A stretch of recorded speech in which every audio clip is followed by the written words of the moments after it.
নমস্কার বন্ধুরা, আমি দুর্জয়। আমার রান্নাঘরে ছোট্ট আরেকটি পর্বে সবাইকে স্বাগত জানিয়ে শুরু করছি আজকের ভিডিও। বন্ধুরা, আমি না সেই সবার মতো করে বেশ সুন্দর করে অতটা গুছিয়ে কথা বলতে পারি না। যতটুকু জানি ততটুকু বলার চেষ্টা করি। আর আজকে আমি না দুটো নিরামিষ রেসিপি শেয়ার করবো আপনাদের সাথে। একটা থাকছে পালং শাক, অনেক রকম সবজি আর বড়ি দিয়ে। সাথে থাকবে হচ্ছে নিরামিষ একটা ডাল, যেটা কিনা অনেক রকম মেশানো ডাল রয়েছে, সাথে অনেক রকম সবজি। আজকে দুটো নিরামিষ রান্না। তো আশা করছি এই শীতে প্রত্যেকে ভালো আছেন, সাবধানে থাকবেন।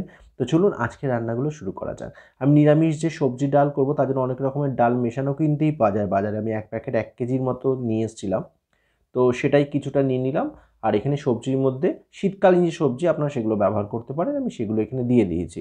আর পালং শাকের মধ্যে এখানে আলু, বেগুন, মূলো, কুমড়ো আর রয়েছে সিম, এগুলো কেটে রেডি করে নিয়েছি। প্রথমেই না সমস্তটাকে সেদ্ধ করে নেবো। তো প্রেশার কুকারে যেহেতু অনেক রকম ডাল একসাথে মেশানো আছে, বেশ কয়েকটা সিটি দিলে ডালটা খুব ভালো গলে যাবে। তো ভালো করে ডালগুলোকে ধুয়ে নুন আর হলুদ দিয়ে সেদ্ধ বসিয়ে দিলাম প্রেশার কুকারে। পাশাপাশি আরেকটা কড়াইতে আমি এখানে সবজিগুলো পালং শাক সহকারে সেদ্ধ করে নেবো। তো হালকা সেদ্ধ করবো, যেহেতু বাজার থেকে আনা তো বাইরে থেকে আনা। একটু যদি সেদ্ধ করে জলটা ফেলে নেওয়া যায় তাহলে ভালোই হবে আর কি। তো যাই হোক, আমি এখানে রান্নাগুলো গুছিয়ে নিচ্ছি, মানে সমস্ত তো আগে গুছিয়ে নিচ্ছি, রান্নাটা করবো। তো পালং শাক সেদ্ধ হয়ে গেছে, ডালটা সেদ্ধ হতে এখন সময় লাগবে। তো আমি পালং শাকটা আগে রান্না করে নিই। তো কড়াইতে প্রথমেই পালং শাকটা যেহেতু আজকে বড়ি দিয়ে করবো, বড়িগুলো একটু তেলের মধ্যে দিয়ে খুব ভালো করে একটু লাল লাল করে ভাজবো। এই বড়িটা খুব ভালো, আমাদের বাড়িতে কাকু আসেন, উনি খুব মানে নিজেই বাড়িতে বড়িগুলো তৈরি করেন আর কি, লোক দিয়ে তৈরি করান। তো বাড়ির বড়ি খেতে সত্যি ভীষণ ভালো, আর এখানে আসলেই উনি দিয়ে যান। তো যাই হোক, বড়িগুলো একটু ভেজে নিলাম লাল লাল করে তেলের মধ্যে। ওই তেলে শুকনো লঙ্কা, তেজপাতা আর কিছুটা পাঁচফোড়ন। যেহেতু 3-4 রকম সবজি মেশানো আছে, তো একটুখানি পাঁচফোড়ন দিলে স্বাদ গন্ধ দুটোই ভালো আসবে। আমি তাই করলাম। তো ভালো করে সেদ্ধ করে রাখা পালং শাক আমি সবজি সহকারে দিয়ে দিলাম। স্বাদ অনুযায়ী একটু নুন আর হলুদ দেবো, কারণ আমি নুন কিন্তু দিয়েছিলাম সেদ্ধ করার সময়। তো বুঝে একটু নুনটা দিচ্ছি। আর যেহেতু শাক পাতা পাঁচমিশালি তরকারি রয়েছে, একটুখানি চিনি দিলে, আমার মনে হয় নুনের পাশাপাশি চিনি দিলে স্বাদ দারুণ হয়। এবার যারা পছন্দ করেন না তারা এটা দেবেন না, আমরা একটু পছন্দ করি চিনি দিতে। মানে হয় না একটা মেলবন্ধন ঘটানো, তাতে স্বাদ গন্ধ দুটোই ভালো আসে অনেক কিছুর ব্যবহারে। তো আমি সেটাই করলাম, একটু চিনি দিলাম। তো সামান্য একটু জল দিলাম, যেহেতু সেদ্ধ করাই আছে। তো সামান্য একটু জল দিলাম, কাঁচা লঙ্কা চিড়ে দিয়ে দিয়েছি। এটা মোটামুটি হতে হতে আমি পাশাপাশি ডালটা রেডি করব। তো এখানে যে ডালটা বসিয়েছিলাম প্রেশার কুকারে, ওটা কিন্তু মোটামুটি সেদ্ধ হয়ে এসছে। তো এদিকে পালং শাকটা হতে থাকুক, আমি ডালটা একটু রেডি করবো। আর বড়িগুলো যেগুলো ভেজে রেখেছিলাম সেগুলো একসাথে মিশিয়ে দিচ্ছি। দিয়ে ঢাকনা চাপা দিয়ে একদম ফ্লেম কমিয়ে এটা আস্তে আস্তে রেডি করে নেবো। তো শীতের দিনে নিরামিষ রান্না কিন্তু সবজি দিয়ে অসাধারণ লাগে। আর এখানে ডালটা হয়ে গেছে সেদ্ধ। তো এবার ডালটা রেডি করব। একটা কড়াই বসিয়ে কিছুটা পরিমাণে গোটা জিরে আর মৌরি একটু হালকা করে ভেজে নিয়ে গুঁড়ো করে নেবো। এটা আমার জেঠিমার কাছ থেকে শেখা। আমার জেঠি যেটা করতেন, মুগ ডাল রান্না করলে যখন নাবাতেন, নাবানোর আগে জিরে ভেজে গুঁড়ো করে দিয়ে দিতেন। আমি শিখেছিলাম জেঠির কাছ থেকে। তো সেই আইডিয়াটা আজকে কাজে লাগালাম, তবে একটু পরিবর্তন করে একটু জিরের সাথে একটু মৌরিও ব্যবহার করলাম। তো ভেজে গুঁড়ো করে নিচ্ছি।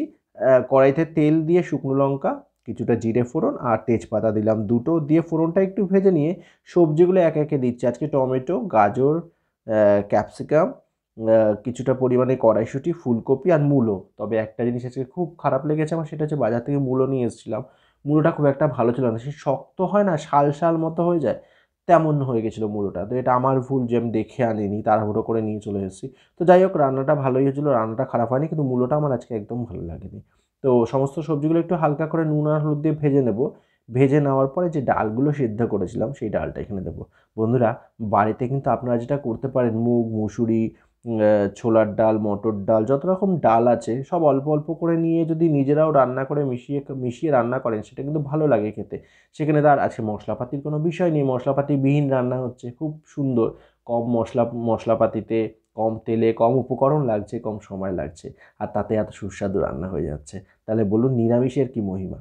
তো যাই হোক, আজকে নিরামিষ রান্নাই করছি, সেটা আমার মনে হয় প্রত্যেকের ভালো লাগবে, কারণ স্বাদ বদল করতে প্রত্যেকে ভালোবাসি আমরা। তো যাই হোক, ডালটা সেদ্ধ হয়ে গেছিলো, সেটা দিয়ে দিলাম। দিয়ে সে একটুখানি নুন আর হলুদ দেবো, আর সাথে দিয়ে দেবো হচ্ছে কাঁচা লঙ্কা চিড়ে।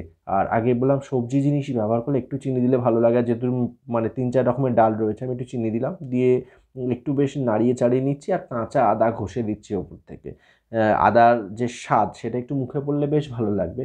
তো কাঁচা আদা ঘষে দিয়ে ফুটিয়ে নেবো। নাবানোর আগে একটু ধনেপাতা কুচিয়ে দেবো। আর যে গুঁড়ো মশলা, আগেই বললাম জিরে আর মৌরি আমি ভেজে বেটে নিয়েছিলাম, সেটা দেব। তো আজকের এই যে রান্নার ভিডিও আপনাদের কেমন লাগছে জানাবেন, আর কে কে এইভাবে রান্না খেতে পছন্দ করেন সেটাও কিন্তু জানাবেন। তো বন্ধুরা, আমার রান্না কিন্তু প্রায় কমপ্লিট। এখানে হয়ে গেছে পালং শাকটা, আমি একটু দেখে নিই, দেখে নামিয়ে নেবো। এই পালং শাকটা একদম রেডি, এটা একটু নেড়ে চেড়ে নামিয়ে নেবো। আর পাশাপাশি আমি ডালটা তো বসিয়ে দিচ্ছি, ডালটা হতে হতে পালং শাকটা হয়ে গেছে, পালং শাকটা নামিয়ে নেবো। তো দুপুরে খাওয়ার থালা বেশ সুন্দর করে সাজিয়ে নিয়ে বসলে এই শীতের দিনে বেশ মজা লাগে, তাই নয় কি? তো বন্ধুরা, কে কে পছন্দ করেন এই ধরনের রান্না অবশ্যই কিন্তু জানাবেন। আর হ্যাঁ হ্যাঁ, যদি ভিডিওটা ভালো লেগে থাকে বন্ধুদের সাথে শেয়ার করবেন, ছোট্ট একটা লাইক করবেন, তাতে আমার ভালো লাগবে। আর যদি মনে হয় চ্যানেলটার ভিডিওগুলো মানে এই চ্যানেলের এই ভিডিওগুলো আপনাদের পছন্দ হচ্ছে, তাহলে চ্যানেলটাকে সাবস্ক্রাইব করে আমার পাশে থাকবেন। তো রান্না কমপ্লিট, পালং শাক নামিয়ে নিয়েছি, গরম গরম ধোয়া উঠছে, কি দারুণ লাগছে বলুন, তার যা গন্ধ বেরোচ্ছিল না। তো পালং শাক রেডি হয়ে গেছে, ডালটাও প্রায় কমপ্লিট। এবার একটুখানি এর মধ্যে ধনেপাতা কুচিয়ে দেবো। তো ধনেপাতা নিয়ে এসেছিলাম বাজার থেকে, এখন তো ধনেপাতা পরিমাণে অনেকটাই দিচ্ছে, কম পয়সায় বেশি পাওয়া যাচ্ছে। তো যাই হোক, বেশ কিছুটা ধনেপাতা ভালো করে ধুয়ে নিলাম, হাত দিয়ে এভাবে কুচিয়ে কুচিয়ে দিয়ে দিচ্ছি, একটু নেড়েচেড়ে নামিয়ে নেব।